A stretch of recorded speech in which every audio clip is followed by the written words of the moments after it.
سنة 4240 قبل الميلاد اتولد التاريخ، ومش بس كده، لا، المصريين هم اللي ولدوه بنفسهم. في الوقت ده المصريين كانوا عاملين حضارة عظيمة جدا، اكتشفوا الزراعة والكتابة والتحنيط. اما بقى الفلك ده كان لعبتهم. عايزة اقول لكم ان المصريين القدماء هم اللي اكتشفوا اول تقويم شمسي، اول تقويم في العالم اصلا، واول مرة استخدموه كان سنة 4242، وهي دي اللحظة اللي التاريخ كله ابتدى منها اصلا. في الوقت ده كان كل البلاد اللي حواليهم عبارة عن قبائل بدائية كده، يعني ما يعرفوش الالف من كوز الذرة. على العكس كانوا المصريين في الوقت ده عاملين حكومات منظمة، وكان ليهم وزراء، كل وزير كان مختص بمجال معين في البلد، وكمان كان في جيش.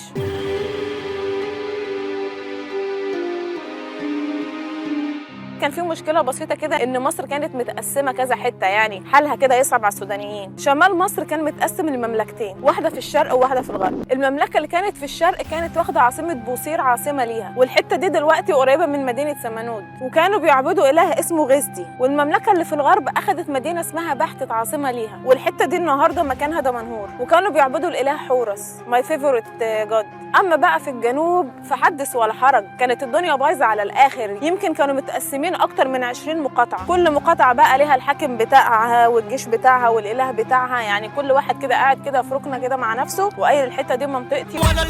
ملوك المملكتين اللي في الشمال اتفقوا كده بينهم وبين بعض كده، قالوا كفايه بقى حروب وحوارات كده وصراعات وتقسيمات، ونجيب زيتنا على دقيقنا كده ونبقى مملكه واحده، يبقى اسمنا مملكه الشمال، ويبقى عندنا اله واحد بحاكم واحد بجيش واحد، وكفى الله المؤمنين شر القتال. يعني احنا مصريين زي بعض كده، ما ينفعش نسيب الغرب يعضوا فينا. وفعلا ما اخدوش وقت طويل يعني في الاتفاقات كده، وما مرش وقت طويل واتحدوا. وطبعا يعني علشان احنا مصريين شبه بعضينا بنحب نقلد بعض وكده، فالفكره بتاعه الشمال في الاتحاد قلدوها بالظبط اللي في الجنوب، وقالوا يعني هم يعني بتوع الشمال احسن مننا في حاجه، والنبي ما احسن مننا في حاجه، والنبي لا نقلدهم ونبقى مملكه واحده. وهنا طبعا يعني احب اطمن اخواتنا السودانيين، يعني الموضوع كده عايز شويه محبه وشويه ود كده وشويه تقبل للاخر، يعني عشان تقدروا يعني تتعايشوا مع بعض كده وربنا يكرم. بقى في مملكتين، مملكه الشمال ومملكه الجنوب. المملكه اللي في الشمال كانت اقوى بشكل واضح جدا من المملكه اللي موجوده في الصعيد، لان هم اتحدوا بدري عنهم، وكمان ما ننساش ان هم كانوا مجرد مملكتين بس متفرقين، على عكس الجنوب اللي كان فيهم يجي اكتر من 20 مقاطعه. عشان كده بتوع الشمال طموحهم ما وقفش لحد النقطه دي، وقرروا يوحدوا مصر كلها شمالها على جنوبها بقى، وده حصل واتحدوا فعلا بشكل سلمي من غير ولا نقطه دم. وبوصير اللي هي قريبه من سمنود دلوقتي هي اللي بقت عاصمه مصر كلها شمالها وجنوبها. الدنيا بقى مشيت بشكل لطيف لوقت طويل جدا، التاريخ بيتكتب والزراعه بتتطور والعيال بيلعبوا مع بعض في الشارع والدنيا قلصت. لكن جزء كبير من سكان الصعيد في الجنوب حس ان بتوع الشمال كده متسلطين عليهم، يعني بيعاملوهم ان هم اقل منهم شويه. هم ده كان مجرد احساس، ده مش حقيقي طبعا، ومش مدينهم بقى الحريه ان هم يتحكموا في بلادهم. وقالوا بقى لا يا عم كده، بتوع الشمال دول مش بتوع اتحاد وبتوع علاقات كويسه، احنا نرجع ننفصل تاني بقى، وكانك يا ابو زيت مغازيه. وفعلا عملوا اكتر من ثوره ضدهم. انتهت الثورات دي بانقسام مصر المملكتين زي الاول، لكن المره دي الجنوب لما انفصل اخذوا الاله ست هو اله ليهم، والشمال اخذ الاله حورس. مش عارفه ليه بحب حورس قوي. وفضلت الاضطرابات والمشاكل ما بينهم تزيد لحد ما مملكه الشمال هجمت مره تانية على مملكه الجنوب وسيطرت عليها وضمتها ليها. بس بقى ملوك الشمال اتعلموا من غلطتهم المره دي، ما تحكموش فيهم بقى زي الاول وفرضوا عليهم سيطرتهم، لا، ادوهم الحريه الكامله في ان هم يديروا شؤون، يعني في حدود كده برضو، يعني برضو احنا اصحاب المنطقه واحنا اللي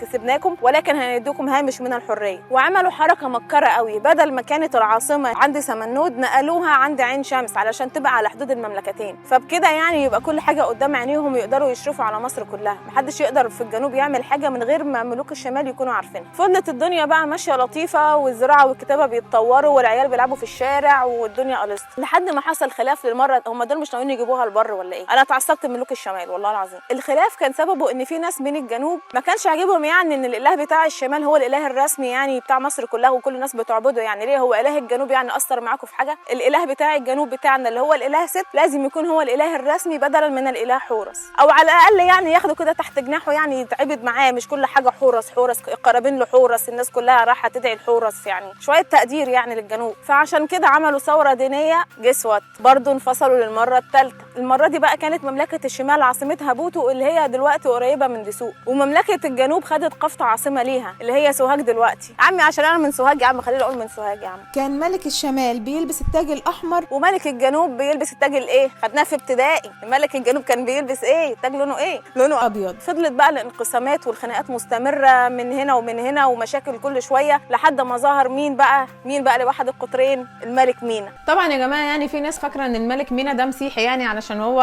اسمه مينا، لكن الحقيقه يا جماعه الملك مينا كان موجود في مصر قبل المسيحيه ب 3200 سنه. لا يا جماعه يعني هو كان بيعبد الاله بتاح عادي، ما كانش مسيحي ولا حاجه. وجه من الجنوب كده راجل صعيدي كده برنس. ممكن انا اكون حفظت على فكره يا جماعه عشان انا من سوهاج، حاسه ان انا فيا روح الملوك. الراجل ده بقى كان سياسي شاطر قوي ساعتها يعني كده وبرنس في نفسه وكاريزما، ليه طله يا جماعه روحي روحي روحي. وقال ان الحل الوحيد علشان ننهي الانقسام ده هو ان المملكه الجديده ملكها بقى يكون لابس تاج لونه ايه؟ لون بقى مملكه الجنوب ومملكه الشمال. شفتوا سهله ازاي؟ ويكون في اله بيلم شمل المصريين كلهم اللي هو الاله بتاح بقى. لا حد يقول لي حورس ولا حد يقول لي ست ولا حد يوجع دماغي بقى. بقول لكم ايه هو الاله بتاح هو اللي هيتعبد جزره وقطمها جحش. مينا طبعا ده راجل جنوبي ما يعجبوش بقى الحل المايل. لاحظ ان في حاجات مش كويسه بتحصل في مملكه الشمال، في فساد بقى يعني ورشاوي ومحسوبيات بقى وحاجات مش كويسه يعني. عشان كده ما كانش قدامه غير حل واحد بس علشان ينفذ اللي في دماغه، وهو الحل العسكري من الاخر بقى. ولا حد يقول لي بقى اتفاقيات سلام ولا كلام حلو، انا راجل صعيدي ومحدش يتكلم معايا عشان دلوقتي نرفوز. عشان كده بقى بدا ان هو يجهز الجيش بتاعه وسلحه باحلى اسلحه. ايه احلى اسلحه دي؟ وخرج بجيشه فعلا وراح قابل جيش مملكه الشمال.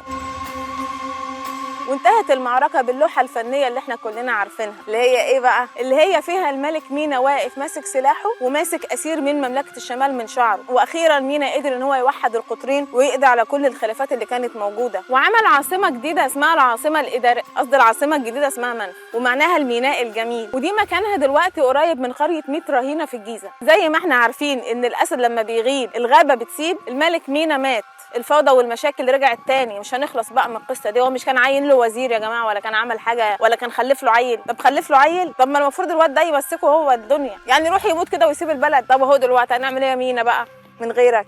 وفضلت الصراعات دي مستمره لمده 40 سنه او اكتر، ومصر اتقسمت كذا مره لحد ما جه الملك خاع سخموي. الملك ده مشي بسياسه جديده جابت من الاخر بقى. الصراع بين الشمال والجنوب كانت المشكله الرئيسيه فيه دينيه، يعني اتباع حورس في الشمال عايزين الاله بتاعهم حورس هو اللي يبقى الاله الرسمي في المملكه، والجنوب عايزينه يبقى ست هو الرسمي في كل البلاد. عشان كده الملك الجديد خاع سخموي بقى من اتباع ست وحورس في نفس الوقت، عمل لهم الميكس اللي هم عايزينه. واسمه اصلا ده معناه ان هو ابن ست وحورس. عشان كده المصريين حبوه جدا وقالوا ايه ده انت كرييتيف جدا، انت فعلا تستحق ان انت تكون الملك بتاعنا كلنا. الشمال رضيوا عنه والجنوب كمان حبوه. واخيرا انتهى الخلاف وتوحدت مصر بشكل نهائي تقريبا. هو مش نهائي قوي يعني، هو في العصور اللي بعدها يعني حصل شويه انقسامات في مصر كده بس ما دامتش كتير يعني، كانت بتقعد لها قد ساعه ساعتين ولا حاجه وبتنتهي، زي اللي بسببها الهكسوس دخلوا مصر. المهم يعني ان هي نقطه الاستقرار اللي عملها خاع سخموي دي هي كانت نقطه البدايه اللي من بعدها مصر استقرت كده واخدت وضعها. وبالمناسبه خاع سخموي هو الاخ الكبير للملك زوسر اللي حكم بعده وبنى اول هرم في التاريخ وبدأ معاه عصر بناة الاهرامات.